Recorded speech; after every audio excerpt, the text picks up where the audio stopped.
राधे राधे बहनों, आज मैं आपको कार्तिक मातम का 26वां और 27वां अध्याय सुनाने जा रही हूँ।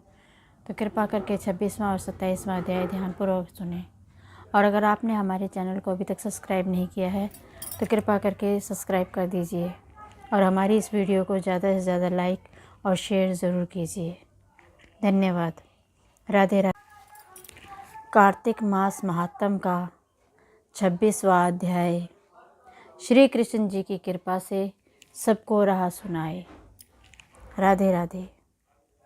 देवगणों के ऐसे वचन सुनकर धर्मदत्त ने कहा, सब मनुष्य भगवान विष्णु की प्रसन्नता के लिए विधिवत यज्ञ, दान, व्रत, तीर्थ तथा तप आदि करते हैं, किंतु कोई ऐसा सरल उपाय बताओ जिसके करने से इन सब का फल प्राप्त हो। तब देवगणों ने कहा, हे द्विज श्रेष्ठ, आपका प्रश्न बड़ा श्रेष्ठ है। हम आपको भगवान विष्णु को शीघ्र प्रसन्न करने का उपाय बताते हैं। हम इतिहास सहित प्राचीन वृतांत सुनाते हैं, सावधानी से सुनो। प्राचीन काल में कांचीपुरी में चोल नामक चक्रवर्ती राजा राज्य करता था। उसी के नाम से उसके देश का नाम भी चोल देश ही प्रसिद्ध था। राजा चोल के राज्य में कोई भी प्राणी दरिद्र, दुखी, पापी व रोगी न था। यह सब राजा के यज्ञ करने का प्रभाव था। ताम्रवर्णी नदी के दोनों किनारे पर स्वर्ण के यज्ञ स्तंभ सुशोभित थे। हे द्विजवर, एक दिन राजा भगवान विष्णु के पास गया। भगवान उस समय शेष शैया पर योग निद्रावश सो रहे थे। राजा ने उसकी मणियों, मोतियों और स्वर्ण के दिव्य फल फूलों द्वारा पूजा की। वह साष्टांग प्रणाम करके भगवान के चरणों के पास ही बैठ गया। थोड़ी देर के बाद राजा ने अपनी नगरी कांचीपुरी के ब्राह्मण विष्णुदास को वहां आते हुए देखा। विष्णुदास भगवान की पूजा के लिए तुलसी दल और जल लिए था। विष्णुदास ने वहां आकर भगवान को विष्णु सूक्त मंत्रों द्वारा स्नान करवाकर मंजरी और तुलसी दलों से उनका विधिवत पूजन किया। विष्णुदास के चढ़ाए हुए तुलसी दलों से राजा के चढ़ाए हुए मणि, मोती और स्वर्ण के फूल ढक गए। राजा यह देखकर क्रोध में भर कर बोला, ढोंगी मूर्ख, तूने मेरी चढ़ाई हुई मणियों, मोतियों और सोने के फूलों को तुलसी दल व अपने सारे फूलों से ढक दिया। तू भला भक्ति क्या जाने, क्योंकि तूने मेरे किए विचित्र श्रृंगार को बिगाड़ दिया है। राजा की बात सुनकर विष्णुदास को भी क्रोध आया और वह राजा के गौरव को तुच्छ समझकर कहने लगा, हे राजन, तुम भक्ति करना नहीं जानते। तुमको तो अपने धन का घमंड है। बताओ कि आज से पहले तुमने भगवान के कितने व्रत किए हैं। देवगण ने कहा, ब्राह्मण के ऐसे वचन सुनकर राजा ने घमंड में हंसकर कहा, हे विप्र, भगवान के भक्ति के अभिमान में से यदि तुम ऐसी बात कह रहा है तो मैं पूछता हूँ, तेरे जैसे भिखमंगे ब्राह्मण में भगवान की भक्ति ही कितनी है, क्योंकि तूने आज तक भगवान की प्रसन्नता के लिए कुछ भी नहीं किया है, ना तो कोई मंदिर ही बनवाया। तुम भला इस प्रकार की भक्ति का जैसे कि तुम कर रहे हो क्या गर्व कर सकते हो?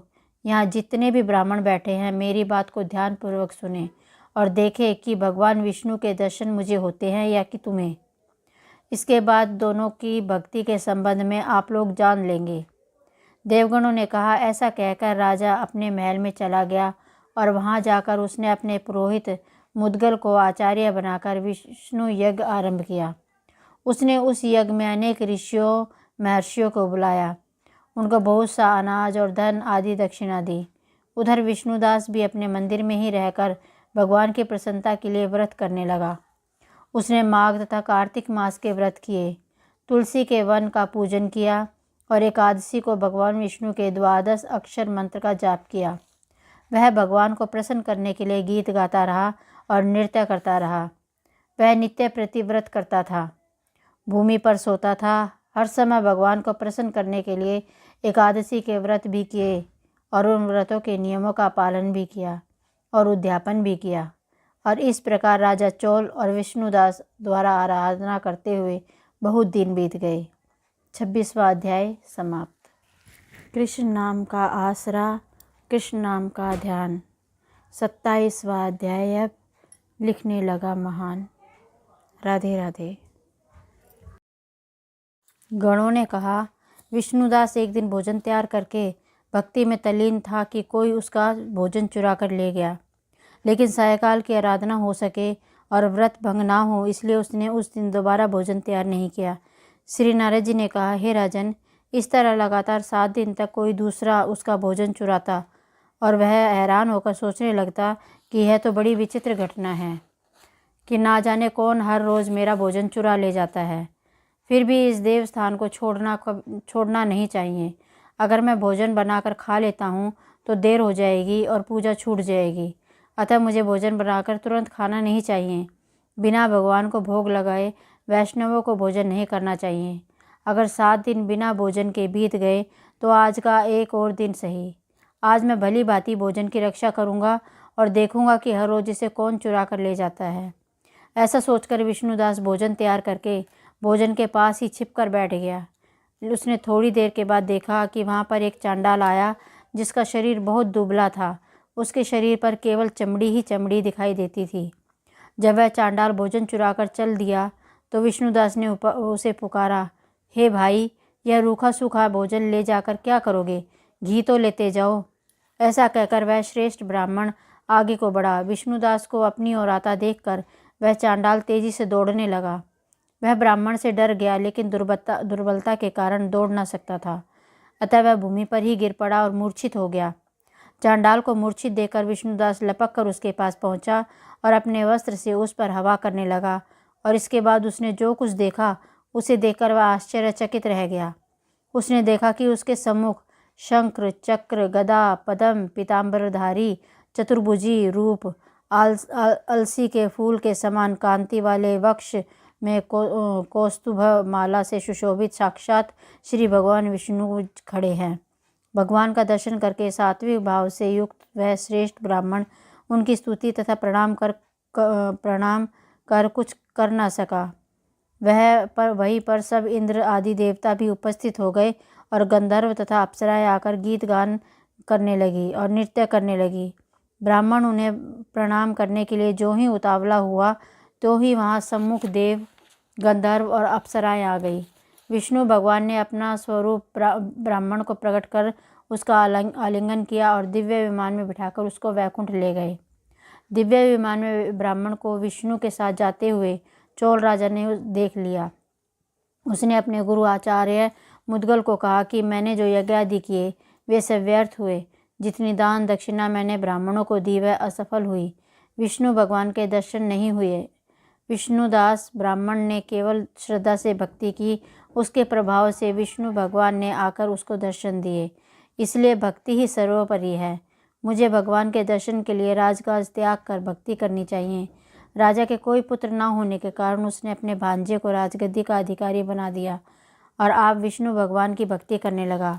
बहुत काल तक भक्ति करने के बाद भी विष्णु ने दर्शन नहीं दिए तो वह अग्निकुंड में कूद पड़ा।